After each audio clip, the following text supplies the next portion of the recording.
Shalom semuanya, perkenalkan, saya Naomi Sabella Alicia dari program studi psikologi.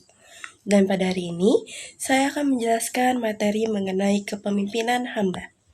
Seringkali kita bertanya, apa itu hamba dan mengapa kita melayani? Nyatanya, kepemimpinan Kristen bukan hanya soal kuasa, tapi melayani seperti Kristus. Oke, selanjutnya aku akan menjelaskan mengenai ciri pemimpin yang dipakai Tuhan. Yang pertama, man of prayer.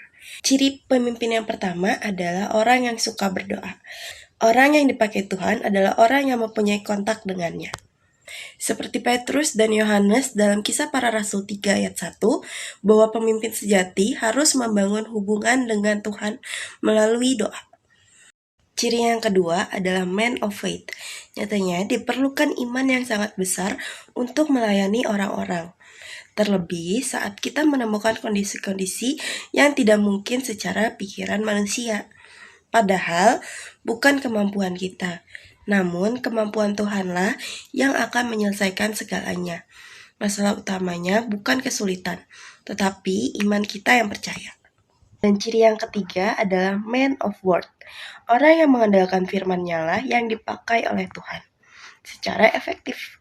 Membaca dan merenungkan firman Tuhan akan membawa kita kepada pengenalan yang lebih lagi akan Tuhan. Dan hal itu akan berbanding lurus dengan iman kita kepada Tuhan. Semakin kita mengenal Dia, semakin kita beriman kepadanya. Dan ciri yang terakhir, men that are filled with Holy Spirit. Orang yang dipenuhi oleh kuasa Roh Kudus akan mampu untuk dipakai Tuhan secara efektif. Mustahil bagi kita melayani dengan pimpinan diri kita sendiri dan kita berharap pelayanan kita akan efektif. Karena nyatanya kita perlu kuasa dan juga tuntunan dari Tuhan. Oke, selanjutnya aku akan membahas sifat Yesus yang ditemukan dalam ajarannya. Ada 14 sifat yang disebutkan. Yang pertama ialah pelayan. Dia yang terbesar harus menjadi pelayan dari semuanya. Dan yang kedua, tidak menjadi tuan atas orang lain. Yang ketiga, memberikan contoh. Kita harus hidup dan memimpin dengan memberikan contoh bagi anggota kita. Poin yang keempat adalah rendah hati. Menjadi rendah hati dengan hidup jujur, tanpa kepura-puraan dan tanpa kemunafikan. Poin yang kelima adalah sebagai seorang anak. Poin yang keenam, sebagai yang lebih muda. Poin ke-7 dan 8 adalah yang terakhir dan yang terkecil. Poin 9 adalah tidak ada paksaan. Yesus tidak pernah memaksa kita. Dia membiarkan kita bebas memilih pilihan yang tepat bagi kita. Pilihan yang ke-10, tidak ada ambisi buta. Yesus tidak didorong oleh ambisi yang buta.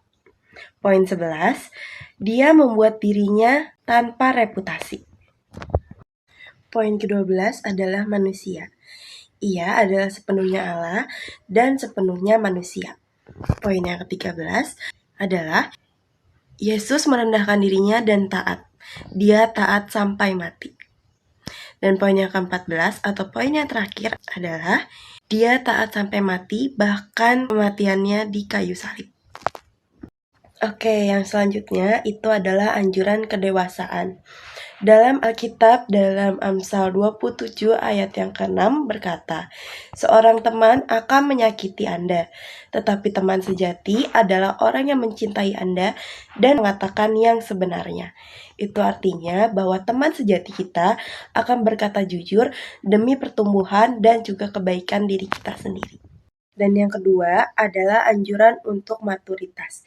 Dalam Galatia 5 ayat 16 dijelaskan bahwa berjalan dalam roh bukan daging. Kedagingan memisahkan kita dari kehendak Tuhan. Kedewasaan rohani ditandai dengan penundukan diri dan ketaatan kita kepada Tuhan. Ada pula sukacita sejati dalam melayani. Sukacita dalam pelayanan tidak bergantung pada situasi, tapi berakar pada Kristus. Dan juga buah dari kehidupan rohani.